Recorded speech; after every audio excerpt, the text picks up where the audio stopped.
We are back now at 8:30. Recent reports say that housing prices are now at 1999 levels. Real estate expert John Adams says that may be so in some cases, but not in all markets, and he's here to explain that. John, good to have you here this morning. Thanks, Kabir. You know about that tree at North Decatur Road that was in the way, so good for you for getting in here. I made it in. Hey, when we talk about where prices are and where housing is right now, it's really personal and local. Very local, because in one neighborhood, foreclosures may have devastated values. That can cause a neighborhood to fall as much as 50%, whereas in another neighborhood, if it hasn't had that same problem, prices may be very close to stable right now. So let's talk about what's happening in Atlanta. I'll tell you, I've only been here a couple of weeks, having moved down from the Washington, D.C. area, and I was stunned at the price of homes in this area. It looks to me like the Atlanta housing market took a huge hit. D.C. is one of the few areas nationally that's doing very well real estate-wise, and of course the reasons are obvious, but Atlanta has really had a hard time because of devastating number of foreclosures, and that's natural because we led the nation in growth for so many years, and we also had a huge inventory of high-end homes that nobody can afford now. They're sitting empty. So is it still a buyer's market in Atlanta? Absolutely. This is a tremendous time to buy a home. You've got flexible sellers, you've got low prices, you've got very low interest rates that we may not see again in our lifetime. Now is the time to buy. With those prices being at 1999 levels, you're talking about certain neighborhoods where that's the case.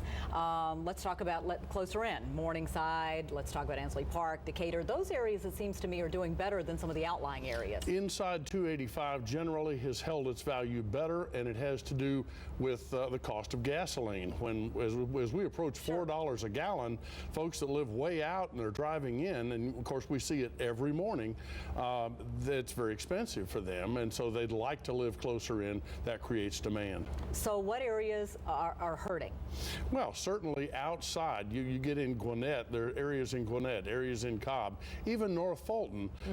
There's just not much demand for the homes out there, especially on the high end, because a lot of people are hurting financially right now, and there's so much inventory. When we talk about foreclosures and even short sales, we keep hearing that there's another round coming. Is that going to be the case for us too? Unfortunately, I'm afraid that it is. We haven't seen the second shoe drop, I guess. And when that happens, it just completely takes the legs out from under the market.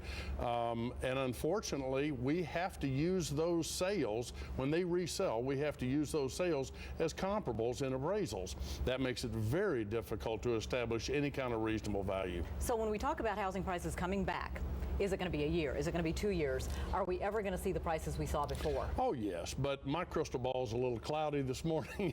My suspicion is in 2 to 3 years, we'll see prices back where they were a couple of years ago. A couple of years ago, yeah. But if you want to buy a home, you still have a couple of years and you can probably get a pretty good bargain on it. Well, I think so, but interest rates aren't going to wait on us. We've got inflation coming, and when that happens, we're going to see interest rates rising. So I wouldn't put it off. All right, John, thanks. Thanks. Always good to have you here.